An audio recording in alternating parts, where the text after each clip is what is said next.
Salam sejahtera, terima kasih karena bersama dengan saya di Nazilin Unity Channel. Ini pendedahan terkini berkait dengan kes Syed Saddiq Syed Abdurrahman.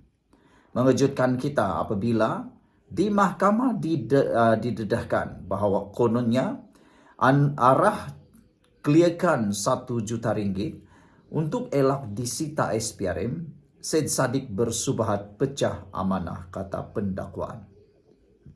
Adakah tak lama lagi Syed Saddiq Syed Abdurrahman akan masuk dalam penjara? Walaupun beliau kini sudah dijatuhkan hukuman bersalah, tetapi beliau kini dalam rayuan dan prosiding rayuan.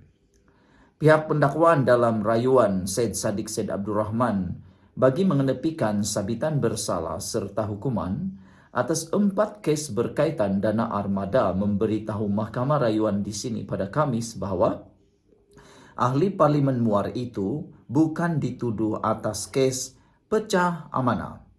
Sebaliknya, Timbalan Pendakwa Raya Datuk Wan Syarudin Wan Ladin berkata, Syed Saddiq, 33 tahun, didakwa bersubahat dengan penolong bendahari Armada Bersatu yang diamanahkan dengan dana berjumlah 1 juta ringgit untuk melakukan pecah amanah. Ketika hujahan di hadapan panel 3 hakim, Wan Syarudin berkata, bekas Menteri Belia dan Sukan selaku perayu didakwa bersubahat dengan cara mengarahkan penolong bendahari parti itu ketika itu iaitu Rafiq Hakim Razali 35 untuk melakukan jenayah berkenan.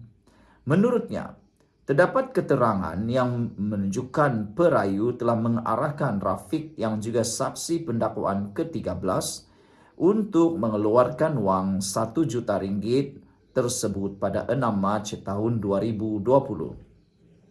Perayu mengarahkan saksi pendakwaan ke-13 untuk clearkan wang itu dan terdapat keterangan yang menunjukkan dia menyuruh bekas Exco Armada Bersatu Abdul Hananan Khairi 32 tahun dan seorang lagi saksi untuk meletakkan tarikh yang salah pada risit dan sebut harga pada 2 Jun 2020. Menerusi perbualan telefon, perayu juga meminta saksi pendakwaan ke-13 untuk clearkan wang yang disimpan dalam akaun bank parti itu, kerana khawatir ia akan disita oleh pihak SPRM. Semasa disoal balas, saksi pendakwaan ke-13 turut memberitahu mahkamah bahawa maksud clearkan ialah tidak menyimpan wang di rumah, katanya.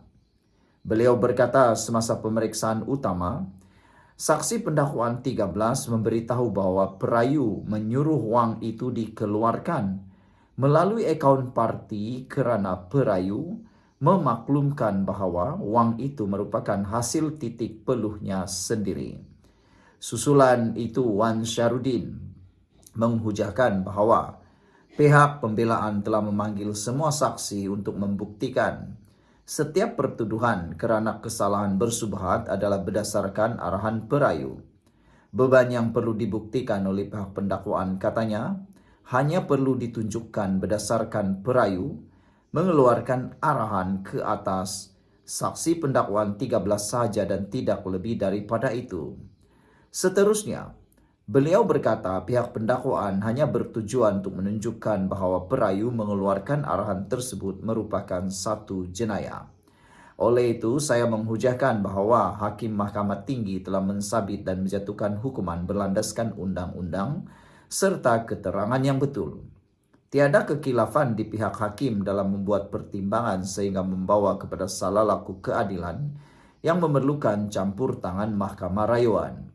Justru dengan itu kami memohon agar sabitan terhadap pertuduhan subhat pecah amanah ini tidak diganggu. Wan Syarudin menghujahkan demikian sambil menambah bahawa hukuman 2 sebatan terhadap Syed Saddiq adalah munasabah kerana tertuduh masih muda dan tidak melebihi usia setengah abad.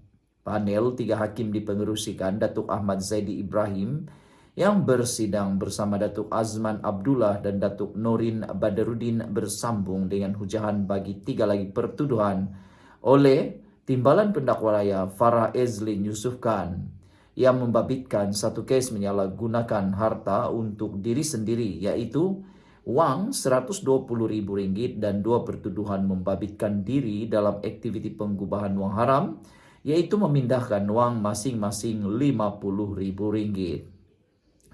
Sekian untuk kali ini, jangan lupa tinggalkan komen Anda, sila tekan butang subscribe dan kita jumpa lagi. Bye-bye. Salam sejahtera, terima kasih karena bersama dengan saya di Nazilin Unity Channel. Adakah Anthony Lok mahu bersara dari para politik? Ini satu kejutan yang paling besar khususnya untuk politik di Malaysia. Setiausaha Agung DAP Anthony Lok dilaporkan telah menetapkan garis masa persaraan untuk dirinya selepas daripada 3 penggal sebagai orang utama parti tersebut. Menurut laporan Malaysia Kini, beliau berkata akan menuruti perlembagaan parti yang menghadkan seseorang memegang jawatan Setiausaha Agung selama 3 penggal dan tidak akan mendapat jawatan lain seperti pengerusi kebangsaan atau ahli jawatan kuasa eksekutif pusat CEC. Kata beliau, saya mahu bersara ketika berada di puncak, bukan tunggu sehingga orang tidak mahukan saya. Itu bukan hasrat saya. Saya mahu menentukan haluan sendiri dalam perjalanan politik ini, beliau dipetik berkata. Sekiranya dipilih untuk penggal terakhir sehingga 2031, beliau akan berusia 54 tahun dan tidak berhasrat untuk bertanding di dalam pilihan raya. Anthony Lok juga berkata bahwa kedudukannya sebagai Setiausaha Agung dan Menteri Kabinet sekarang adalah kemuncak kerjaya politiknya. Anthony Lok menambah bahwa beliau akan menumpukan perhatian terhadap pelaksanaan reformasi yang lebih berani dan menyediakan DAP supaya bersedia pada masa hadapan dengan mewujudkan ruang untuk pemimpin muda. Jika kita tidak mahu menyediakan peluang sekarang untuk mereka yang berumur 20-an atau 30-an, parti ini akan tua dalam 10 ke 20 tahun, katanya lagi. Sekarang saya tak boleh buat, tetapi dalam penggal terakhir saya akan lebih berani. Tidak ada apa untuk hilang, tidak takut untuk mengguris orang lain, beliau sebagai berkata. Saudara-saudara sekalian, sebenarnya ramai netizen yang menyokong, ramai netizen yang bersetuju dengan tindakan Anthony Lok ini. Apabila beliau menunjukkan teladan terbaik kepada mana-mana pemimpin parti yang ada di Malaysia. Sepatutnya, semua pemimpin politik yang ada di Malaysia meneladani apa yang Anthony Lok lakukan ini. Tidak sampai dah terlalu tua baru berhenti politik. Bukan nak menjadi tua masih berpolitik. Usia dah menjengah 100 tahun masih nak berpolitik. Yang lebih teruk lagi, sudah ada penyakit, sukar untuk bergerak ke sana sini, juga masih mau politik. Tak tahulah apa sebenarnya yang mereka nak kejar di dalam politik tersebut apabila sudah terlalu tua. Yang mana bergerak pun sukar, nak bercakap pun sukar, nak berdiri pun sukar. Nak kejar gaji pun aku pun tak tahu. Nak kejar kuasa pun aku pun tak tahu. Kerana pada usia dah terlalu tua, buat apalah ada uang dan kuasa. Yang diperlukan ialah masa. Jadi, tindakan Anthony Lok menggariskan masa untuk beliau bersara daripada politik adalah sesuatu yang positif dan harus dicontohi oleh pemimpin-pemimpin parti politik yang lain. Apa pula pendapat Anda semua? Sekian untuk kali ini, jangan lupa tinggalkan komen Anda.